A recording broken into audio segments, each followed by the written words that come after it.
ఏలేటి యములాడ గుండముల తానాలు గుడి చుట్టూ దండాలు కొల్లేగ ముడుపులు కోటొక్క మొక్కులు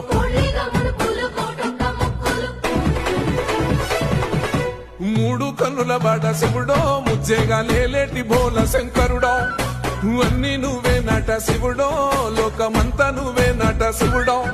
హలో అండి అందరికీ. ఈరోజు మా ఊర్లో అమ్మవారి పండుగలు అని చెప్పాను కదా, ఫస్ట్ రోజు ఉజ్జుడమ్మ తల్లికి చల్లదనం చేయాలని చెప్పి మొదలుపెట్టారండి. చల్లదనం అంటే ఏమీ లేదండి, సద్దనం ఉంటుంది కదా, అదేనంట అమ్మవారికి. ఆ అన్నం ఒక పిడికెడు అలాగా రథంలో వచ్చినప్పుడు ఆ పిడికెడు వేసి అక్కడ గుడికి అయితే వెళ్ళాలి మనము. ఇక్కడేమో కొండ ఊరు మొత్తం తిప్పుతున్నారు. ఇక్కడ ఆచారం ఫస్ట్ ఉజ్జుడమ్మకు అలా చల్లదనం చేయాలంట. ఇంకా అందరం అయితే వెళ్తున్నామండి. బాగా ఎండగైతే ఉంది. ఊరు మొత్తం తిరిగేసరికి మధ్యాహ్నం అయిపోయింది. ఇక్కడ ఈ తల్లికి అయితే తర్వాత ముర్రాట నీళ్ళు తీసుకెళ్తారంటే అదే పశువు నీళ్ళు అండి. ఓకే అండి, నా ఛానల్ చూసే లైక్ చేయండి, షేర్ చేయండి, కామెంట్